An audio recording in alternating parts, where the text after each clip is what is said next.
అధ్యక్ష, మీరు చూస్తే తెలుగుదేశం పార్టీ కూటమి ప్రభుత్వం ఎప్పుడు విద్యకి పెద్ద ప్రాధాన్యత ఇస్తాం జరుగుతుంది అధ్యక్ష.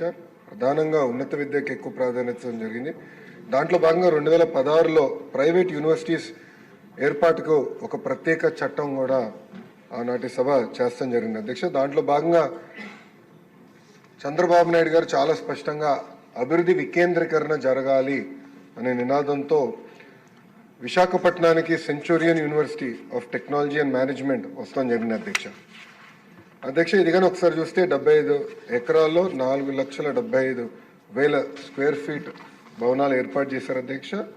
23 ప్రోగ్రాములు, 2,550 మంది విద్యార్థులు, 132 మంది faculty members, 8 centres of excellence, 3 incubation centres కూడా ఏర్పాటు చేస్తాం జరిగింది అధ్యక్ష. కానీ వాళ్ళు కొన్ని చిన్న అడ్మినిస్ట్రేటివ్ ఇష్యూస్ వాళ్ళు ఎదుర్కొన్నారు అధ్యక్ష. దాంట్లో భాగంగా ఏంటంటే వాళ్ళకున్న ఏదైతే ట్రస్ట్ ఉందో ఆ జ్యూరిస్డిక్షన్ ఒడిశాలో ఉండటం వల్ల వాళ్ళు అన్నిటికీ బ్యాంక్ కానీ రుసుములు కానీ అన్ని మళ్ళీ ఒడిశా బ్యాంక్ సర్కిల్లో ఉండటం వల్ల ఫండ్స్ సకాలంగా వాళ్ళకి రాలేదు అధ్యక్ష.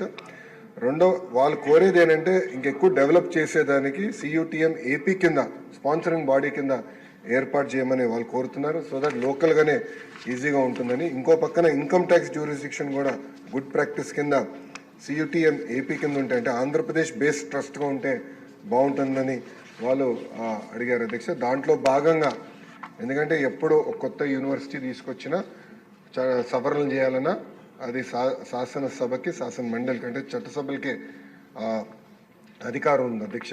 అందుకే ఈ అమెండ్మెంట్ ప్రతిపాదిస్తాం జరుగుతుంది. ఫారిన్ యూనివర్సిటీస్ ఎందుకంటే కేంద్ర ప్రభుత్వం ఫారిన్ యూనివర్సిటీస్ పెద్ద ఎత్తున ప్రోత్సహిస్తుంది. వాళ్ళ చేత ఇక్కడ క్యాంపస్లు పెడితే బాగుంటుందని చెప్పడం జరుగుతుంది. వాళ్ళకి ప్రత్యేకంగా మీరు ఏమైనా చేస్తున్నారా, యాక్ట్లో ఏమైనా సవరణలు తీసుకొస్తున్నారా అని అడుగుతాం జరిగింది అధ్యక్ష. 2016లో ఈ ప్రైవేట్ యూనివర్సిటీస్ చట్టం తీసుకొస్తాం జరిగింది. గత ప్రభుత్వం దీనికి 5 సవరణలు చేసింది అధ్యక్ష. ఆ సవరణలు నిన్న నేను ఒక ప్రశ్నకి ప్రిపేర్ అయ్యే సమయానికి నేను చదివితే అధ్యక్ష, మనం చేసిన చట్టాలు UGC గైడ్ లైన్స్కి విరుద్ధంగా ఉంది. అంటే వాళ్ళు ఏం చెప్పారంటే ఈరోజు గ్రీన్ఫీల్డ్ యూనివర్సిటీ ఏర్పాటు చేయాలంటే టాప్ 100 గ్లోబల్ యూనివర్సిటీస్తో జాయింట్ డిగ్రీ ఉండాలి అని చెప్తాం జరిగింది. కానీ UGC ఏమంటుందంటే జాయింట్ డిగ్రీ ఇవ్వాలంటే మినిమం ఇన్ని సంవత్సరాలు ఆ యూనివర్సిటీ ఆపరేషన్లో ఉండాలి, ఇన్ని ఇయర్స్ అయి ఉండాలని చెప్తున్నాను. అంటే we are in conflict with UGC.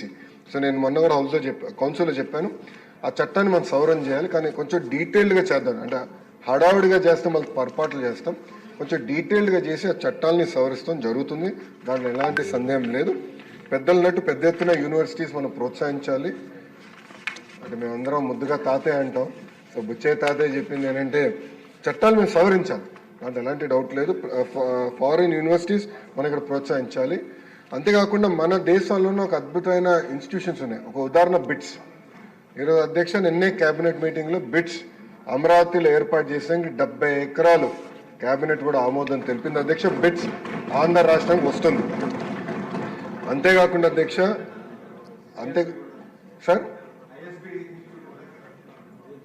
కోరికలు పెంచుతున్నారు, ఆగండి సార్ పూర్తి చేస్తాను. బిట్స్ తీసుకొచ్చి అధ్యక్ష. రెండోది Tata group, L&T, IIT Madras, ప్రత్యేకంగా యూనివర్సిటీ ఆఫ్ టోక్యోతో కలిసి డీప్ టెక్ యూనివర్సిటీ ఏర్పాటు చేయాలి. అంటే నెక్స్ట్ జనరేషన్ AI ML కాకుండా నెక్స్ట్ జనరేషన్ యూనివర్సిటీ ఏర్పాటు చేయాలని ఇది పర్సనల్గా గౌరవ ముఖ్యమంత్రి గారు లీడ్ చేస్తున్నారు. సాక నాదైనా తెలుసు కదా గౌరవ ముఖ్యమంత్రి గారి గురించి, ఆయన పర్సనల్గా లీడ్ చేస్తున్నారు. ఇది ప్యాషన్ ప్రాజెక్ట్గా లీడ్ చేస్తున్నారు. ఇది నేను బలంగా నమ్మేది మొత్తం ఎకో సిస్టమ్ని రెవల్యూషనైజ్ చేసి యూనివర్సిటీ అది కూడా తీసుకొస్తాను అధ్యక్ష. నేను పర్సనల్గా తీసుకుని ఒక AI యూనివర్సిటీ విశాఖపట్నంలో ఏర్పాటు చేయాలని లక్ష్యంతో ఉన్నాం. అదేవిధంగా ఒక స్పోర్ట్స్ యూనివర్సిటీ కూడా చేయాలని అధ్యక్ష. ఇది ఇప్పటివరకు ఉంది. ఇంతేకాకుండా ఎకనామిక్ డెవలప్మెంట్ బోర్డుతో కూడా అనేక యూనివర్సిటీస్ ఆల్రెడీ చర్చల్లో ఉన్నాయి. ఒకటి యూనివర్సిటీ ఆఫ్ టోక్యో కూడా చర్చలో ఉంది. AMA యూనివర్సిటీ ఫిలిప్పీన్స్ నుంచి కూడా చర్చలో ఉంది అధ్యక్ష. ఇంతేకాకుండా ఇతర యూనివర్సిటీలు కూడా వాళ్ళందరూ వచ్చి కలుస్తూ అంటున్నారు. సో ఈ సెషన్ అయిన తర్వాత వాళ్ళందరితో మీటింగ్ పెట్టుకుని పెద్ద ఎత్తున ప్రైవేట్ రంగంలో కేవలం ఇంటర్నేషనల్ యూనివర్సిటీ కాదు భారతదేశంలో ఉన్న టాప్ యూనివర్సిటీస్ అందరినీ ఆంధ్ర రాష్ట్రానికి తీసుకొచ్చే విధంగా కేవలం అమరావతి విశాఖపట్నమే కాకుండా అన్ని ప్రాంతాలు అంటే రాయలసీమకి వెళ్ళాలి, ఎవరు వెళ్ళాలి. ఇంకో పక్కన కొన్ని పార్లమెంట్లు మనం చూసేగల ప్రభుత్వ విశ్వవిద్యాలయాలు, ప్రైవేట్ విశ్వవిద్యాలయాలు. సో మంత్రి అయిన తర్వాత అది బ్యాలెన్స్ చేయాలన్న ఆలోచనలో అక్కడికి వాళ్ళకి అంటే కొంచెం ₹2 ఎక్కువ ఇన్సెంటివ్స్ ఇచ్చి అలాంటి ప్రాంతాలు కూడా తీసుకెళ్ళి అన్ని ఏదైతే పార్లమెంట్లోనే కనీసం ఒక్క యూనివర్సిటీ అనేది ఉండాలనే లక్ష్యంతో మన కూటమి ప్రభుత్వం పనిచేస్తుందని గౌరవ సభ్యులు తెలుపుకుంటూ ఉగ్ర నరసింహారెడ్డి గారు చెప్పారు అధ్యక్ష IIIT గురించి ఆయన ఆల్రెడీ నన్ను కలిశారు, ఆ లెటర్ కూడా ఇచ్చారు అధ్యక్ష. సెషన్ అయిన తర్వాత అది కూడా టేకప్ చేస్తున్నాం. ఉగ్ర గారు చాలా తేలిగా మా ప్రాంతం వెనుకబడిన ప్రాంతం అని అంటున్నారు అధ్యక్ష. ఇంకో 3 సంవత్సరాలు ఇవ్వండి అధ్యక్ష, వాళ్ళకి CBG ప్రాజెక్ట్, రిలయన్స్ ప్రాజెక్ట్ మొత్తం ఆయన ప్రాంతానికి వస్తుంది. ఆయన ప్రాంతం రూపురేఖలు రాబోయే 3 సంవత్సరాల్లో మారబోతున్నాయని గౌరవ సభ్యులు తెలుపుతున్నారు అధ్యక్ష. అంతేకాకుండా అధ్యక్ష ఆంధ్ర కేసరి యూనివర్సిటీ గురించి గౌరవ సభ్యులు మాట్లాడారు అధ్యక్ష. 2022లో ఏర్పాటు చేశారు, ఎలాంటి శాంక్షన్ పోస్ట్ లేకుండా ఏర్పాటు చేశారు అధ్యక్ష. దానివల్ల అక్కడ ఉన్న ఉపాధ్యాయులు కూడా వాళ్ళ ప్రొఫెసర్స్ ఇబ్బంది పడటం జరుగుతుంది అధ్యక్ష. సో యూనివర్సిటీస్ అందరినీ బలోపేతం చేయాలి. గౌరవ సభ్యులు చెప్పినట్లు అనేక మంది దాతలు కూడా ముందరకు వస్తున్నారు, ఒక మెకానిజం ఏర్పాటు చేయాల్సిన అవసరం ఉంది. ఆంధ్ర కేసరి యూనివర్సిటీ కూడా ప్రోత్సహించాలనే లక్ష్యంతో మన ప్రభుత్వం పనిచేస్తుంది.